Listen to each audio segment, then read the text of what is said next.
Но сегодня почему вы одели вот так? Это наша национальная одежда. Мне не нужна причина, чтобы ее одеть. 1957 tarihi, oradaki ikinci tarih ise artık Sovyetler Birliği'nin tarihteki üzücü olaylardan telafi etmeye başladığı tarih diye. Çerkez tarihi, Adige tarihi veya Adigeler kimdir, Çerkezler kimdir diye konuşurken aslında onların tarihinin en önemli olayı sayılabilecek olan 1864 olaylarını söylemeden es geçerek anlatmak olmaz. Bir de şeyi sorayım ilk başta. Siz Çerkezsiniz değil mi? Evet. Çerkezsiniz. Anladım. Az önce Adige bayrağından bahsetmiştim size. İşte bu. Üzerinde de 12 tane yıldız var. Ve yıldızların yarım daire şeklinde dizilmiş olduğunu fark etmişsinizdir. Bu ise bütün herkesin, kabilelerin eşit olduğu anlamına geliyormuş. Baktığınızda Maykop'taki sofram bu şekilde. Herkese merhabalar. Yeni bir videoya hoş geldiniz. Adige Cumhuriyeti'nin başkenti Maykop'tayız ve bugün sizlere hem Maykop'u birazcık daha detaylı gezdireceğim hem de Adige tarihine, yani bizdeki ismiyle Çerkez tarihine birazcık daha detaylı ve tabi Adigeler kimdir, yani Çerkezler kimdir, bunları sizlere dilim döndüğünce anlatmaya çalışacağım. Haydi başlayalım. Arkadaşlar, arkamda gördüğünüz gibi Maykop Büyük Camii var. Yani Maykop Merkez Camii olarak da geçiyor burası. Tabi bilmeyenler için söyleyeyim, Adigeler, Çerkezler Müslüman. Dolayısıyla hemen Cumhuriyet'in, yani daha doğrusu Maykop'un en merkezi yerinde bir camileri var. Bu tarafta ise Rusya ile birliktelik anıtı var arkadaşlar. Şu arkada görmüş olduğunuz anıt. Şimdi yanına gideyim, orayı size biraz daha yakından göstereyim ve detayları orada anlatayım.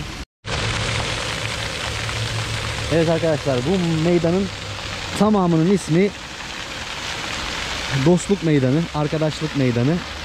Böyle anılmasının sebebi de aslında şu. Burada gördüğünüz az önce bahsettiğim bu heykel, yani heykel anıt, şu üzerinde iki Çerkez asker motifi var ve Naveki Sırrasi yazıyor. Yani Rusya ile birliktelik anısı diyebiliriz. Şöyle yakından göstereyim. Şöyle baktığınızda burada tabi anıtın üstünde iki asker, Çerkez askeri ya da komutanı figürü var. Şöyle anıtın en üstünde de 1557 ve 1957 tarihleri var.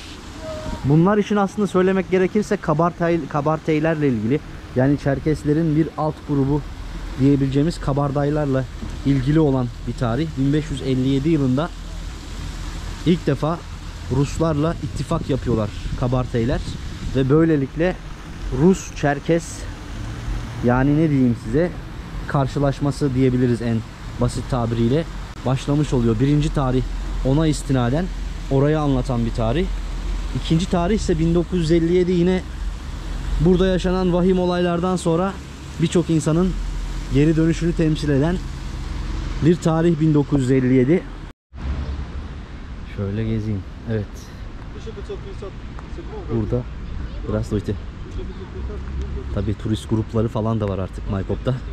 Geliyorlar. Şimdi turistlerin ilgisini çekmesinin iki sebebi var. Bir tanesi tarihi ve bu, yani şehrin güzel olması, bir de dağlar, etrafındaki dağlar gerçekten Adige Cumhuriyeti muhteşem, yani öyle söylemek gerekir.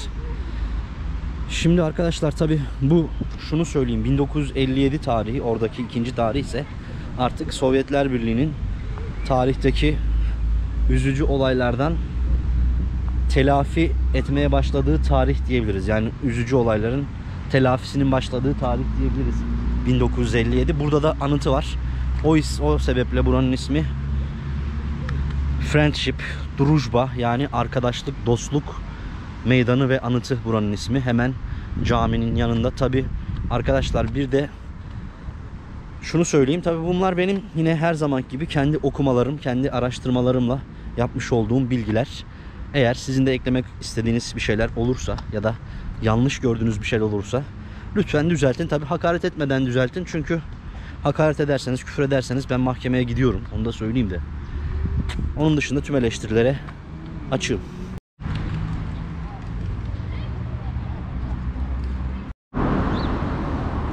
Hemen parkın, caminin yanında da şöyle bir grafiti gördüm. Duvar resmi çizmişler. Şöyle bakın. Yine Çerkes kültürünü anlatan bir resim. Rusya bayrağı üstünde. Rusya bayrağı renkleri üstünde.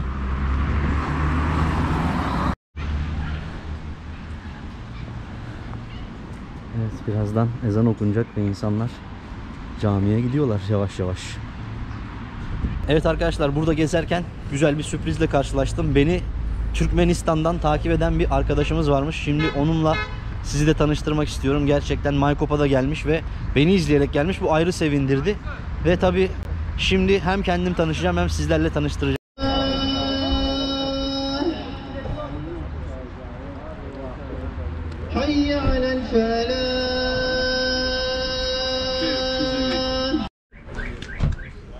Arkadaşlar, burada Maykop Camii'nin önünde tabii sürprizler beni bulmaya devam ediyor. Ve burada klasik Çerkes kostümlerini giymiş olan bir beyefendiyle de tanıştım ve şimdi kendisini sizlere de göstermek istiyorum. Здравствуйте. Салам алейкум. Ve aleyküm selam. Русском или адигам? Как? Как, без разницы, как хочешь, так и буду Я отвечать. могу говорить русский, поэтому... Машаллах. На русском, значит, чтобы мы Да. понимали. друг Как друга. вас зовут? Меня зовут Рустам. Руслан. Рустама. Рустам. Да. Меня зовут Сельчук. Очень приятно познакомиться. Взаимно, брат. Взаимно. Да. Сначала спасибо большое за пару слов. Да, без проблем, конечно. Ну- А ты скажи, ты давно здесь живешь? Я живу здесь... Я живу в Краснодаре, но часто я Я иду... тоже живу там, в Краснодаре. В Краснодаре? Яблоновки я живу. Яблоновки. Отлично. Да. Ну, как жизнь здесь? Как адигов здесь? Скажите... Альхамдулилля. Хамдулилля. Все хорошо, брат. Иншаллах, рахман. Живем, справляемся, ценим свои традиции, культуру. Стараемся идти в правильном направлении, не делать ничего, что противоречит религии, ислам, иншаллах.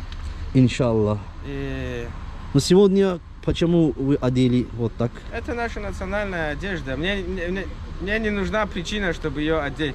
А, Я всегда могу ее одеть, а тем более у нас прекрасный повод. Наш брат женился, вот он стоит. Murat Вот Cenilsa сегодня тоже. его Evet, свадьба, burada bir да. düğün varmış. Camiye o yüzden gelmişler. Arkadaşımız da ben bu şekilde gelmek istedim dedi. Çok güzel. И так Это- получилось, что я ведущий мероприятия. Отлично. Можно сказать, что это значит? Это значит или вот это? Это газыри. Сейчас это делается просто муляж. Раньше здесь были, на адыгском языке оно звучит как хазыр. На русском газыри. То есть хазыр это в буквальном смысле означает, что быстрое, готовое уже. То есть, Hazır. Мы тоже говорим по-турецки hazır. да, здесь порох был раньше. И Ага. ты мог быстро достать. То есть, если ты на коне скачешь, раньше были двухствольные орудия, уже когда придумали большие патроны для этих орудий, то есть можно было на скаку зубами достать, зарядить одной рукой и стрелять. То есть эти все моменты, они для удобства были. Если у тебя руки заняты или в бою, ты или с шашкой работаешь, то можно было бы зубами достать, и поэтому они к груди подняты. Ага. Ну, ножик. Это пояс, ремень, кинжал мы не достаем, потому что если его достал, надо использовать. Его достаем в крайнем случае. Ремень стандартный, обычный, потому что адыги подвязывали свои пояса всегда с детства, чтобы у мужчин всегда была осанка. Тонкая осанка, широкие плечи. Но я уже не молодой совсем, Вы молодой. но поэтому так. И традиционная национальная черкеска, удобная во всем. И это папаха каракулевая, она у нас. Папаха это адигов или... Потому что я был в Дагестан, они тоже говорят, это наш. Или как? Это чей? Знаете, много что можно сказать. Если я скажу, я турецкий султан, я же не стану турецким султаном, но я могу говорить все, что угодно. Поэтому вся эта национальная одежда, можно, если у историков посмотреть, адыги были эталоном того времени, эталоном одежды. То есть многие брали примеры с адыгской одежды, модифицировали и использовали у себя в народе. Но законодателями моды на Кавказе всегда считались адыги. Это можно посмотреть в многих исторических хрониках. Это официальные документы, указания и так далее. Понятно. Это последний вопрос. Я сейчас пойду в ресторан. Что надо есть в Адыгее? Скажите, пожалуйста. Обязательным образом. Естественно, сыр, адыгский сыр. Адыгский сыр, да, я знаю. Надо попробовать национальное блюдо чипс. Чипс, да? С мясом. Это неотъемлемая часть. Что еще можно? В Турции есть один блюдо черкези. Черкес таву. Это называется черкес. Куриная черкес. Вот такие есть? Чатлибжа, я понял. Это какой? Он прям так и называется. Это тот же самый курица, приготовленная в собственном соку и с добавлением, и с национальным колоритом сделать. То есть там курочка в соусе, но в адыгском соусе. Такое национальное блюдо. Джадлибжа оно называется. Джадлибжа. Да. Понятно. Хорошо, прям хорошо. Хорошо, спасибо вам большое. Пожалуйста, обращайтесь. Спасибо большое. Evet arkadaşlar, Adige kültürünü sizlere ben anlatırken birden gördüğünüz iki tane hoş sürprizle karşılaştık. Bir tanesi Türkmenistan'dan, bir tanesi de bu Rüstem kardeşimiz. Güzel bir şekilde bazı sormam gereken şeyleri sordum. Güzel anlattı. Ve şimdi yine caminin diğer tarafına geçtiğimizde de bu Yedinistvi anıtı var. Üstündeki bayraklar zaten Adige bayrağında olan yıldızlar. 12 Çerkes Adige sülalesini temsil ediyor o yıldızlar ve bu kulenin üstünde birlik anıtı diye çevirmek gerekirse, herhalde öyle çevirmek gerekir bunu. Bu da o anıt. Üstündeki yıldızlar da o. Adige bayrağını da birazdan göstereceğim size. Evet. Kulenin üstünde de böyle yine birçok motif var. Çerkes tarihiyle alakalı birçok şeyler var. İşte önemli kişilerin kabartmaları var. Bu şekilde bir kule hemen de yine caminin yanında. Şimdi tabi ilk olarak buraya gelmemin ve burada videoyu başlatmamın sebebi, gördüğünüz gibi birçok insanla burada karşılaşma şansına ulaşıyorum. O yüzden geldim. Ve tabi arkadaşlar, videonun başındayken şunu da söyleyeyim. Lütfen beğenmeyi, yorum yapmayı, abone olmayı, hype'lamayı, mümkünse Süper Tanks'le yardımcı olmayı unutmayın. Lütfen, desteklerinizle büyüyor bu kanal.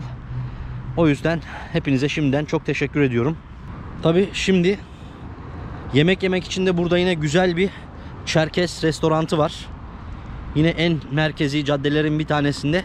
Oraya gideceğim. Size birkaç Çerkez yemeklerini de göstermek istiyorum. Orada yemeklerden bahsedeyim ve tabi videoya böyle hızlı bir giriş yaptık. Çerkezleri konuşmaya devam edeceğiz. Anlatmaya devam edeceğiz dilimiz döndüğünce. Hadi bakalım. Evet arkadaşlar, restoran burası. Şöyle Adige mutfağıyla ünlü bir yer. Restoranın ismi de Sinan. Ve şöyle bakın. Şimdi burada öğle yemeğimi yiyeceğim. Vallahi işte Çerkezlerle ilgili birçok, gördüğünüz üzere şöyle şeyler var. At kültürü, hatta şurada Adige'ye yazıyor. Evet arkadaşlar, şimdi oturayım. Menü de şöyle. Tabii menüyü de göstereyim size ilk olarak. Şöyle yakından tutun bakın. Şimdi ben birkaç Adige'lere, Çerkezlere özgü yemek söyleyeceğim ve onları da değerlendireceğiz.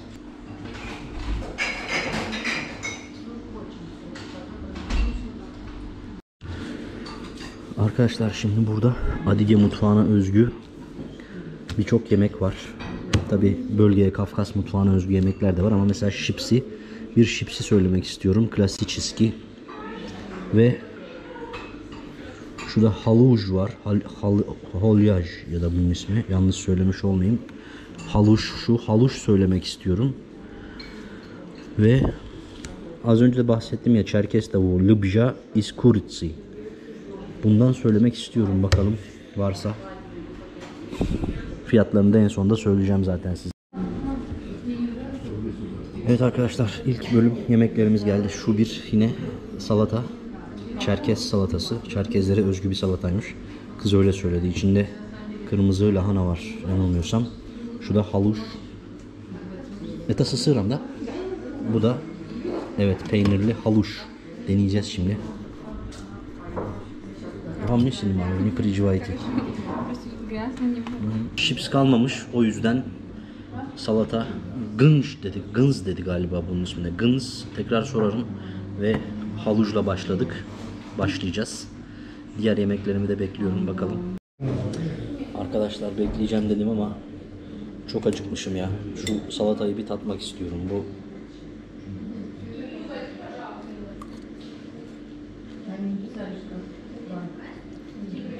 güzel. Bu da haluş.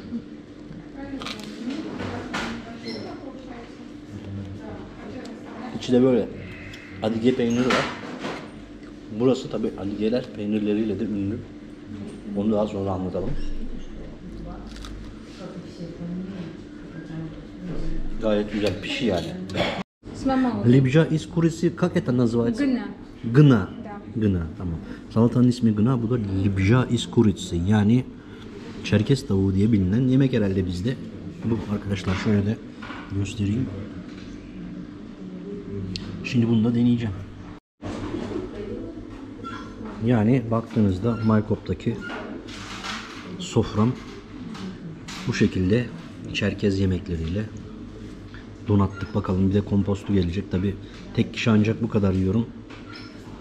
O yüzden diğer başka yemekleri artık başka zaman göstereceğim. Bir de arkadaşlar ev yapımı kompostu geldi. Güzel. Biraz farklı bir tadı var ama güzel. Arkadaşlar bu tavuğu ve artık Çerkez tavuğu denilen şey bu herhalde değil mi? Şöyle bundan da alıyorum. Bir nebze hünkal mantığıyla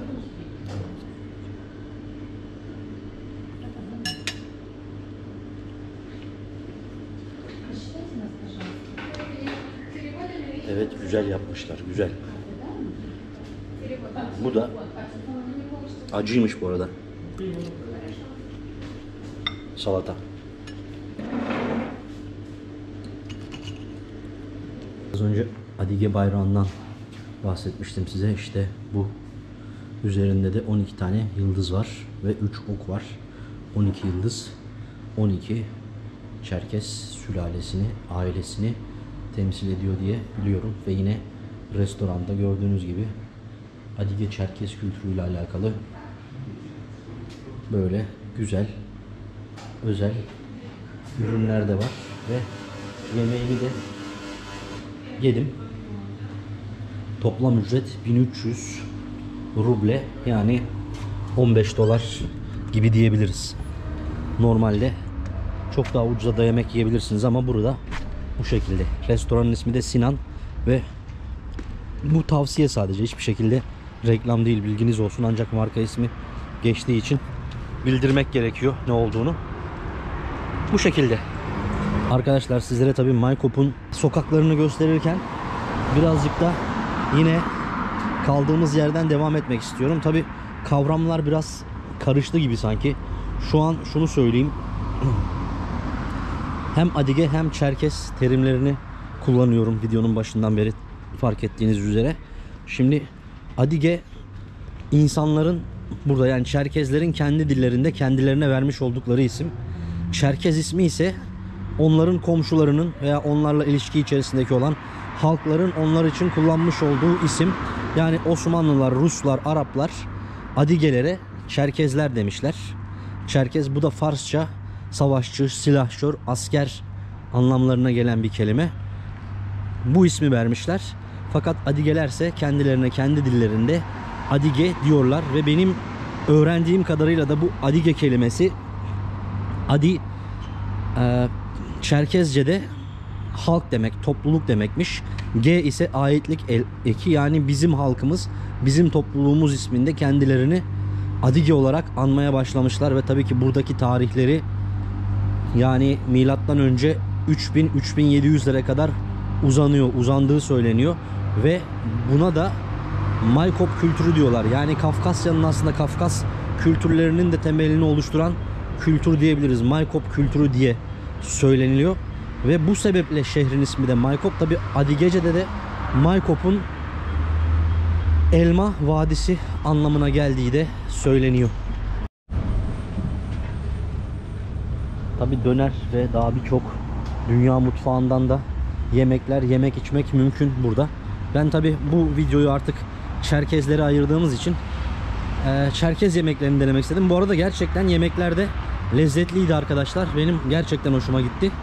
Yalnız biraz şey konusunda, servis konusunda işte zayıftılar ama neyse, bu da onların, yani izlerlerse de kendilerini geliştirsinler. Kusura bakmasınlar, yapacak bir şey yok. Ama yani yemekler lezzetliydi. Arkadaşlar evet, söylediğim gibi burası antik çağlardan itibaren Çerkezlerin ataları olan insanların artık yaşamış olduğu bir yer. Maykop kültürü oluşmuş ve bu şekilde şehrin ismi de bugün onunla anılıyor. Tabi dedim ya, aynı zamanda elma vadisi anlamına geldiğini de söylüyorlar bazı kaynaklar. Burada bir de önemli bir olay, 1897 yılında Maykop kurganı keşfediliyor ve oradan birçok altın, işte eski yaşamla ilgili birçok eşya bulunuyor ve bunları da ben aslında Maykop Müzesi'ni gezdiğim videoda göstermiştim. Buraları da izleyebilirsiniz. Bahar geldi, etraf yemyeşil oldu ama hava hala biraz serin ve böyle çok güzel kafeler falan da var. Maykop'ta güzel yer.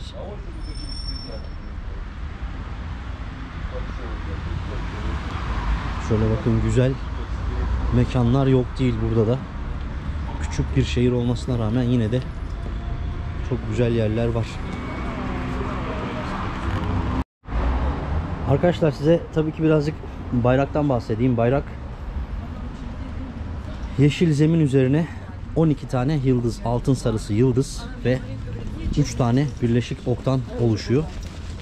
Yeşil zemin arkadaşlar doğa, bereket, İslami kimlik, barış ve uyumu simgeliyor. Yani Kafkasya'nın verimli topraklarını, İslamiyet'i simgeliyor bu yeşil zemin. Üzerindeki 12 altın sarısı yıldızsa 12 Adige kabilesini temsil ediyor. Bunu söylemiştim. Ve tabi bu 12 kabileyi de size sayayım. Yani Çerkez tarihiyle ilgilenen ya da Çerkezlerle ilgilenen veyahut da konuyu merak edenler açısından. Kabardeyler, Şapsılar, Abzeh, Bijedu, Çemguy, Hatukay, Mahoş, Besleney, Yegerukay, Mamhıh, Ademey ve Jane olarak 12 tane Adige kabilesini simgelediği söyleniyor bu yıldızların. Yıldızların yarım daire şeklinde dizilmiş olduğunu fark etmişsinizdir. Bu ise bütün herkesin, kabilelerin eşit olduğu anlamına geliyormuş. Herkesi eşit görüyorlar.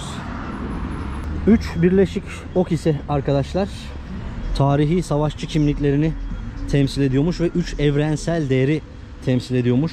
Barış silahsızken, savaş tehlike anında, adalet toplumsal dengeyi sağlamak için.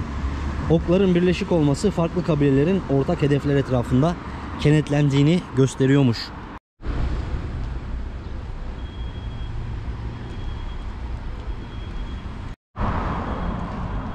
Bayrağın üstünde arkadaşlar son olarak okları birleştiren yay şeklinde bir ip bulunuyormuş. Bu ip de Adige toplumunun bir arada tutan habze, geleneksel hukuk ve ahlak kurallarını sembolize ediyormuş. Tabi evet, bayrağın anlamı böyle.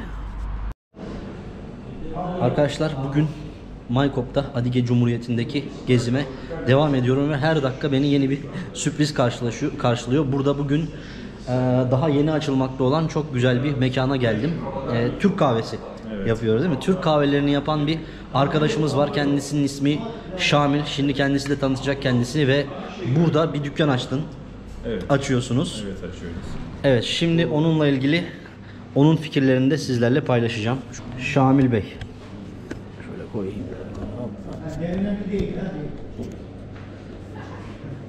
Evet abi, bu ikinci dükkanımız olacak burada.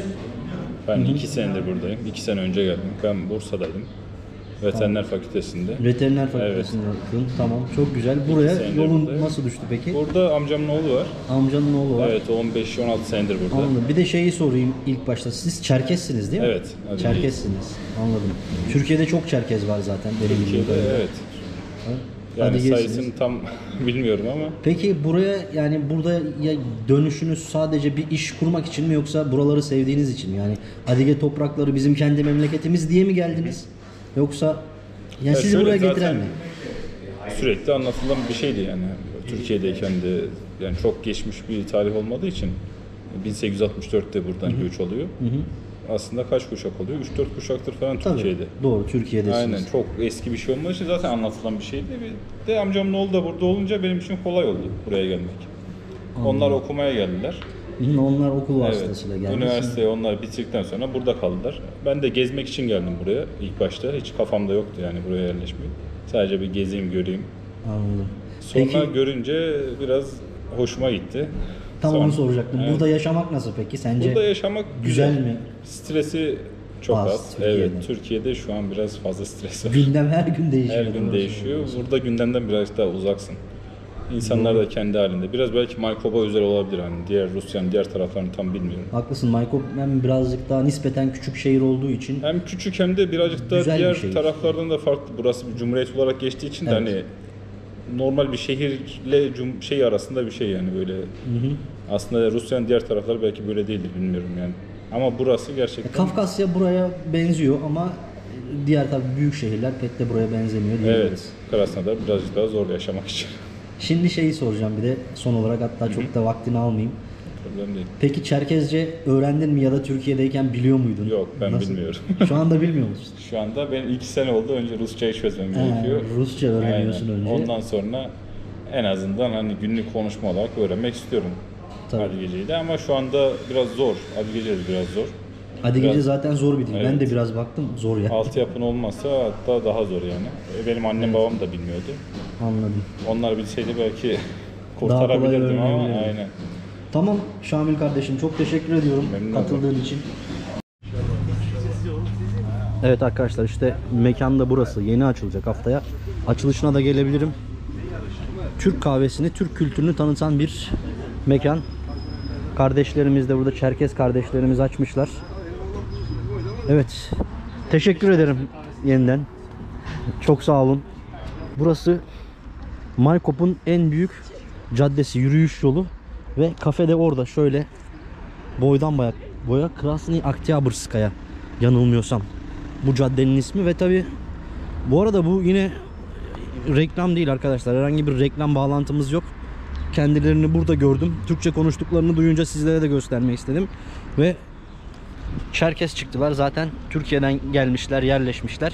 Hikayesini dinlediniz ve bu şekilde yani. O yüzden sizlerle de bunu paylaşmak istedim. Şimdi de burada çok güzel bir şehir parkı var. Oraya gidip artık videoyu yavaş yavaş kapatmak istiyorum. Arkadaşlar bazen bir de videolarda şeyler söylenebiliyor. Şey soruyorsunuz yani, Çerkez olanların ya da Kafkasya kökenli olanların Rusya'ya, bu bölgeye gelip yerleşip yerleşemeyeceğini, gördüğünüz gibi gelmişler. Yani sanırım bununla ilgili bir kısıtlama yok.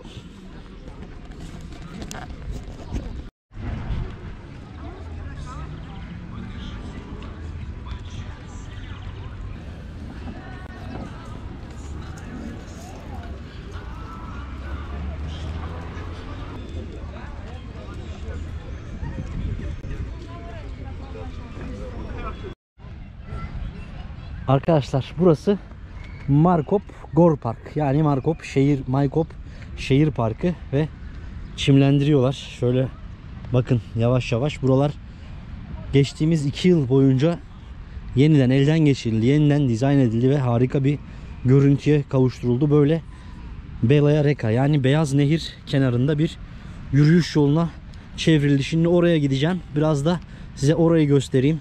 Maykop böyle bir şehir. Maykop'un şu anki nüfusu yaklaşık 400 bin civarında diyebiliyorum ve %25-30'unu Adigeler, Çerkezler oluşturuyor. Geri kalan kısmını Ruslar ve diğer milletler, tabii çoğunluğu Ruslar oluşturuyor. Ve geçim kaynaklarının başında da tarım, hayvancılık geliyor burada ve bir de hidrolik santrali var. Şöyle arkada gördüğünüz gibi. Yani bayağı büyük bir hidrolik santrali de var. Onun hemen kenarına kurulmuş olan bir park burası ve şimdi bu parkı beraber geziyoruz. Maykop'ta bu güzel yolculuğumuza devam ederken tabii arkadaşlar, Çerkez tarihi, Adige tarihi veya Adigeler kimdir, Çerkezler kimdir diye konuşurken aslında onların tarihinin en önemli olayı sayılabilecek olan 1864 olaylarını söylemeden es geçerek anlatmak olmaz. O yüzden ondan da kısaca bahsedeyim. Yani Ruslar artık Kafkasya'ya indikten sonra 1700'lü yılların başından itibaren 1864 yılına kadar 101 yıl olduğu söyleniyor. Çerkezler ve Şeyh Şamil'in önderliğinde Dağıstanlılar ve tüm Kafkas halklarıyla bir savaş yapıyor ve bu savaşın neticesinde buranın halkları, kendi halkları, bunlara Çerkezler de dahil olmak üzere buradan göç etmek zorunda kalıyorlar. Ve işte her sene tabi bu vahim olay benim gördüğüm, gözlemlediğim ve okuduğum kadarıyla Çerkez tarihinin gerçekten de en üzücü, en iz bırakan olayı diye düşünüyorum. O yüzden bunu da hani ya bu kadar konuşuyorsun, asıl hiç bunu söylemedin falan demeyin.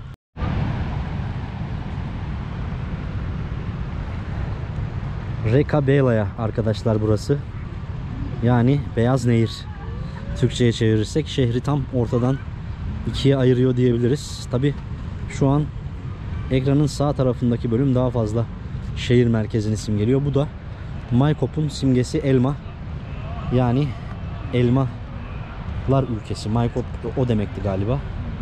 Ve arkadaşlar Belaya Reka Nehri üstüne geldim. Baksanıza şansımıza tam da gün batımının manzarasına denk geldik. Vallahi çok güzel. Yani Maykop'un bu bölümü zaten efsane. Şu taraf baksanıza ne kadar yeşil. Şunu da söyleyeyim. Maykop dünyada kişi başına yeşil alanının en çok düştüğü şehirmiş ve şöyle bir bakın arkadaşlar etrafa. Şuraya doğru da hidrolik santralin olduğu yerden geldik. Burası Maykop Gor Park ve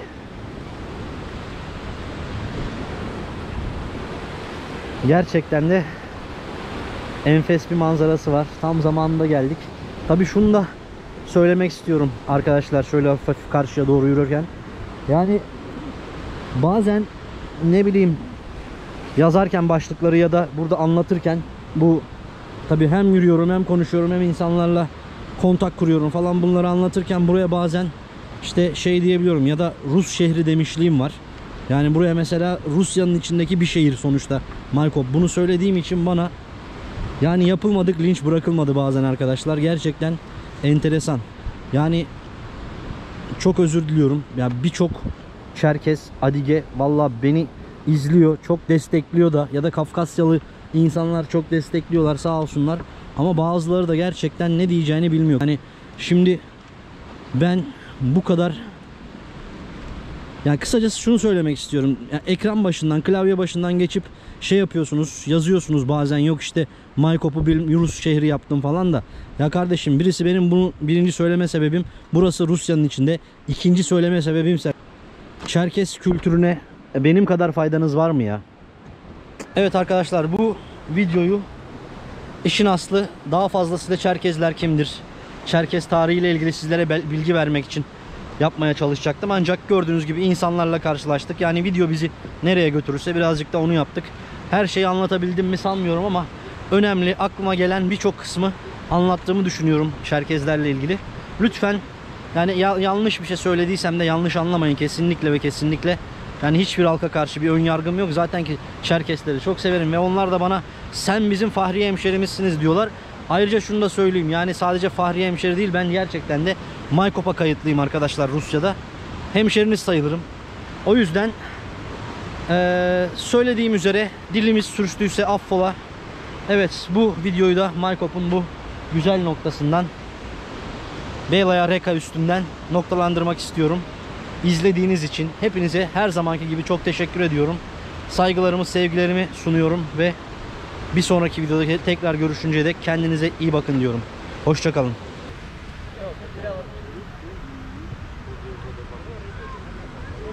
Baghdad.